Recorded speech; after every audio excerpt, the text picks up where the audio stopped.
1월 12일 정부의 부동산 대책이 새롭게 발표되었습니다. 종전의 부동산 대책이 주로 공급 확대나 주택 규제를 통해서 투기 수요를 잡는 데 목적을 두었다면 110 대책은 규제를 풀어서 집을 사게 하고 한계에 달한 건설사를 살리는 데 목적이 있습니다. 안녕하세요. 당신의 보다 나은 내일을 위해 오늘 당신의 투자를 반올림하세요. 투자 반올림의 이수진입니다. 오늘은 110 대책의 내용과 이번 조치로 가장 큰 수혜를 받는 투자처에 대해 알아보도록 하겠습니다. 먼저 110 대책의 내용부터 간략히 볼까요? 가장 큰 이슈가 된 건 준공 30년 이상 노후 아파트 재건축 시 안전진단 유예입니다. 면제로 알고 계시는 분들도 많은데 정확히는 유예가 맞죠? 노후 아파트 재건축 시 안전진단 없이도 추진이 설립 등 사업을 시작할 수 있고 안전진단은 사업 시행 인가 전까지 받으면 됩니다. 이렇게 되면 재건축 사업 진행이 최대 3년까지 단축됩니다. 1기 신도시는 안전진단 면제가 맞습니다. 그런데 전제 조건이 있죠. 몇 개 단지를 모아서 통합 재건축을 해야 합니다. 문제는 그게 말처럼 쉽지 않다는 거죠.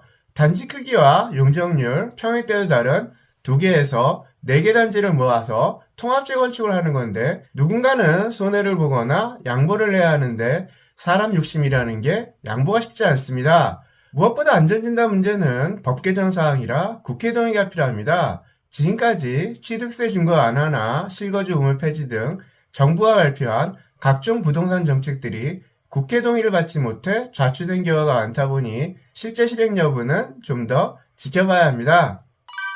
이번 110 대책에서 투자자에게 가장 관심이 가는 건 주택수 제외입니다. 주택수에서 제외되면 취득세와 양도세 증거가 없고 종부세 합산도 없습니다. 거기에 시행령 개정 사항이라 국회 동의도 필요 없죠. 국토부에서 시행령만 고치면 되니 실행은 확정이라 할 수 있습니다. 주택수 제외는 양도세 면제와 함께 가장 강력한 주택경기 부양책으로 다주택자의 투자 수요를 끌어들이기 위한 한시적 특례 조치입니다. 그래서 24년 1월부터 25년 12월까지 구입기간이 정해져 있고 혜택을 받을 수 있는 주택의 조건도 정해져 있습니다. 먼저 이번 조치로 주택수에서 제외되는 주택의 조건부터 알아볼까요? 먼저 아파트부터 보겠습니다. 아파트는 수도권이 아닌 지방의 취득가 6억 이하 85제곱미터 이하로 건축이 완료되어 입주가 가능한 아파트의 미분양분이 대상입니다. 지방 미분양 아파트라고 해도 건설 중인 거는 안 되는 거죠. 완공되고도 안 팔리고 있는 악성 미분양이 대상입니다. 24년 1월부터 25년 12월까지 지방의 준공의 미분양 아파트를 사면 한 채를 사든 10채를 사든 최초 구입자는 주택수에서 제외됩니다. 1주택자라면 1주택 자격이, 2주택자라면 2주택 자격이 유지되는 거죠. 다만 세금은 양도세 중과와 종부세 합산 배제는 보유기간 동안 계속 유지되지만 취득세는 3년간 한시적으로 중과가 면제되고 이후에는 연장 검토입니다. 연장이 안 되고 3년 안에 처분을 못하면 취득세 폭탄을 맞을 수도 있는 거죠. 취득세는 비조정 지역의 경우 아직 법적으로는 3주택은 8%, 4주택은 11%입니다. 지방 준공 후 미분양 아파트의 주택수 제외는 안 팔리는 악성 미분양 아파트에 혜택을 줘서 건설사가 악성 재고를 좀 더 쉽게 털고할 수 있도록 하는데 목적이 있습니다. 아파트가 아닌 60제곱미터 이하 소형주택의 주택수 배제는 성격이 조금 다릅니다. 이건 쌓여있는 재고를 털어내는 게 아니라 공급을 늘리기 위해 당근을 주는 조치니까요. 대상이 되는 비아파트 소형주택은 24년 1월부터 25년 12월까지 준공되는 전용 60제곱미터 이하 수도권 6억 이하 지방 3억 이하의 오피스텔과 도시형 생활주택 빌라가 대상입니다. 한 채를 사든 10채를 사든 주택수에 제외되고 최초 구입자는 1년 후에 팔든 10년 후에 팔든 보유기간 동안 취득세 중과와 양도세 중과 종부세 합산 배제 혜택을 받을 수 있습니다.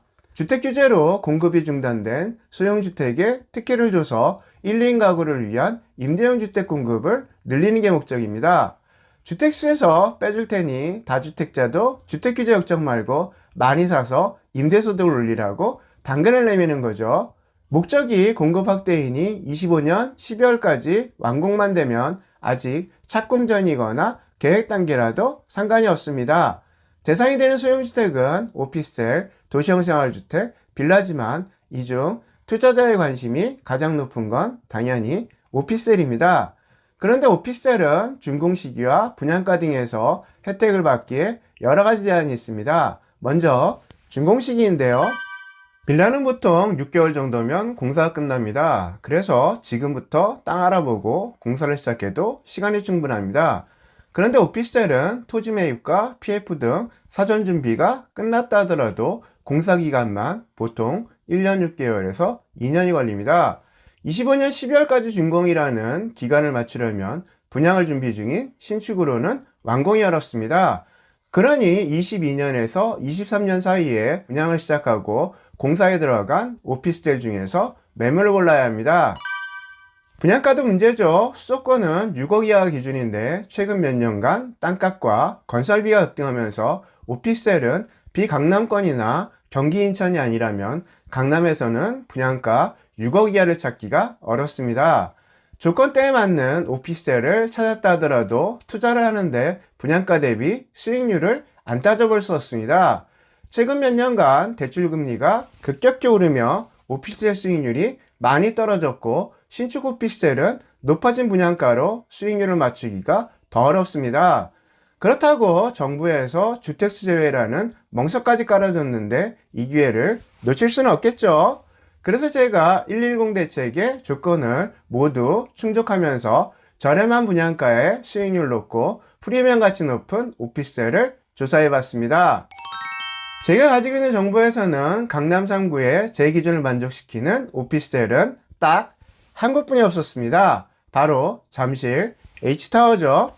오늘 소개해드리는 잠실 H타워 오피스텔은 110 부동산 대책의 모든 조건을 충족하면서 지금의 고금리에도 높은 수익이 나오고 프리미엄 가치가 높습니다. 한번 살펴볼까요? 우리나라에서 땅의 가치가 가장 높은 곳은 강남입니다. 그래서 투자는 강남에 하거나 강남을 못 사면 강남 가까운 곳에 사라고 하죠. 잠실 H타워는 강남 3구 중에 하나인 송파구 방이동에 있기에 땅의 가치가 높습니다. 부동산은 입지이고 일반적으로 부동산 입지에서 가장 중요하게 보는 것은 역세권입니다. 특히 오피스텔의 주수요층인 직장인 1인 가구는 주거지를 정할 때 역가제의 거리가 중요한 선택 기준이 됩니다. H타워는 지하철 9호선 한성백지역과 지하철 8호선 몽촌토승역이 각각 2분 거리에 있고 지하철 2호선 잠실역과도 10분 거리로 역세권 입지가 좋습니다. 워라밸이 중요해지면서 최근에는 역세권 못지않게 습세권을 중요하게 생각합니다. 잠실 H타워 오피스텔은 길 건너에 44만 평 올림픽공원이 있고 석촌호수와 500m 거리로 최고의 습세권 입지를 가지고 있습니다. 석촌호수 주변에는 핫플레스인 속리단길도 있죠. 잠실 롯데월드 백화점과 월드타워가 10분 거리에 슬리퍼 상권이고 롯데월드 놀이동산도 같은 위치에 있습니다.